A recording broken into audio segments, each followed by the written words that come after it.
Would Hazur kindly explain the difference between Mujaddid, Muhaddis and Wali? Mujaddid, Muhaddis and Wali. Ji. Well, I should try to be as short as possible, but you have asked a very, very big question, in fact. In so short a sentence, Hazrat Masih Maud ﷺ has written on Wali, on the word Wali, so much. In so many books and so many pages cover this, that even if you had just asked about Wali, what Wali means, it would take me a very long time to describe. And you have asked 3 definitions to be explained in this short space. Such questions shouldn't be asked in such short sessions. These sessions are meant for odd questions which arise here and there in people's mind, which are not generally found in books. And they, such questions go on arising in various minds. So these sessions are in fact devoted to such questions, but not such as questions as are amply discussed in books and which occupy such large space that it would require many such sessions to answer those questions in true, even if you are very short, you still can't answer these questions. Awliyaullah is a word, for instance, are mentioned in the Holy Quran. And on this I have spoken in some of my sermons. Ala inna awliya Allahi la khawfun alayhim wa la hum yahzanun. There are certain awliya on which fear doesn't appear, or never, to whom fear never comes, and who are never sorry for anything they have lost. They entertain no sorrow about their losses. Now what are they and what is meant by those awliya and those about whom angels address by saying, do not fear and do not show sorrow over what you have lost? There's so many differences about them. What are the awliyaullah in reality? What is their relationship to other prophets and other terminologies of Islam? These are very deep and wide questions which can be explained at quite some length, not in such short answers. Similarly, Muhaddisin have been discussed by Hazrat Masih Maud ﷺ in depth and at quite some length in his books. And at times he tells us that Muhaddis is something bordering on prophethood, while awliya also are bordering on prophethood. From one angle you look at them, there is no difference. From another angle you look at them and there appears to be a difference, and the difference lies in the spectrum, not in the quality as much. Muhaddis cannot be an ordinary wali, but a wali can be muhaddis. Walayat starts from a lower end and reaches the end of Nabuwat, and even Nabi is a wali, essentially. So it's a very wide term. Muhaddis has a shorter spectrum. Muhaddis is a wali who has reached a stage where Allah has started talking to him. If he is not appointed for a certain cause and is not commissioned by God, then he remains a muhaddis. If such a person is appointed and commissioned for a certain task, then he becomes a prophet. So potentially a muhaddis is a prophet. This is why Hazrat Masih Maud ﷺ has at times said that if you are so much averse to calling me a prophet, even a subordinate prophet, you can call me a muhaddis. Because as far as the station essential qualities are concerned, muhaddis has the same qualities as a prophet has. But he is commissioned, the prophet is, while muhaddis is not necessarily commissioned. And what was the third? Mujaddid. Well, Mujaddid is a distinct phenomena who again is shorter in spectrum.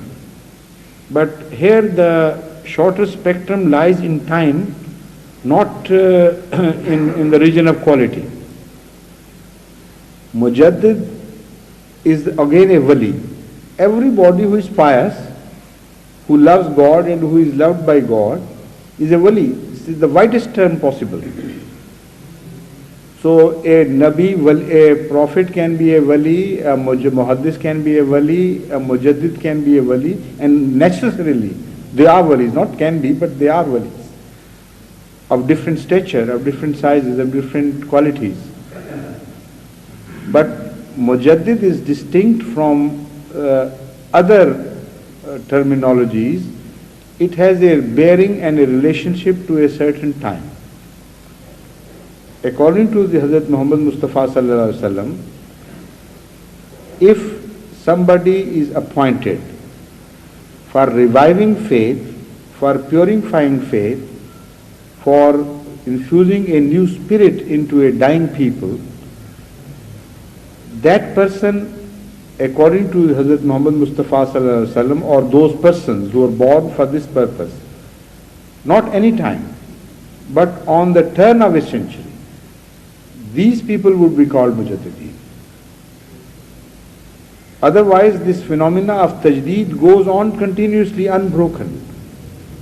At every single instant in the history of Islam, you would find such people who would be rectifying the mistakes, who would be striving towards betterment of the conditions of Muslims and undoing the wrongs. This is a continuous unbroken phenomena. Yet when this happens with a special stress, and such a person or persons who are achieving this objective are specifically appointed by God on the turn of the century, then this term, then the term applicable to such people is called Mujaddid, is named Mujaddid. That is a special term. But again I remind you that tajdeed is a continuous phenomena. It is not only at the turn of the century that tajdeed takes place, but tajdeed takes place, let's say, with a very special emphasis.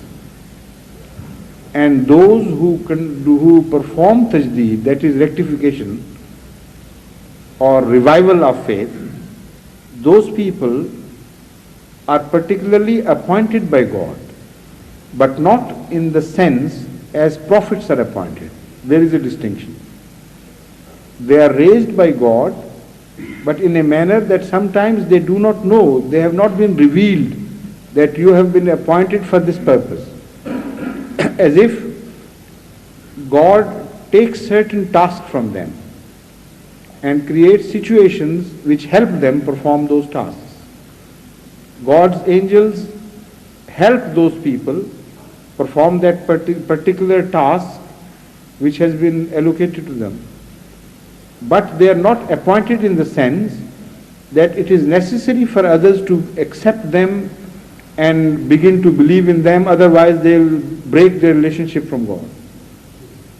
So here it is where prophet is differentiated from a Mujaddid. No Mujaddid is known in the history, belief in whom was made incumbent upon the people of his time. And no Mujaddid is witnessed in the history of Islam who is known to have made essential after his death. They performed a certain task during their lifetime, and when they passed into history, they lost their bearing, in the sense that they were no more effective, they were not performing any duty after the death. They never left a system which continued that alive which they had started. And moreover, it was not essential, as I have explained, for people to believe in them. So Mujaddidiyat is different in that much from the phenomena of prophethood. In prophethood, Allah not only appoints such a person, but appoints in so many words, through revelations, and makes it manifestly clear to the person who is the recipient of those revelations that you have been raised for a certain task, go ahead and perform it. God is behind you, and whoever ever denies you would ultimately be brought to naught by God. And whoever denies you would have broken ties with God.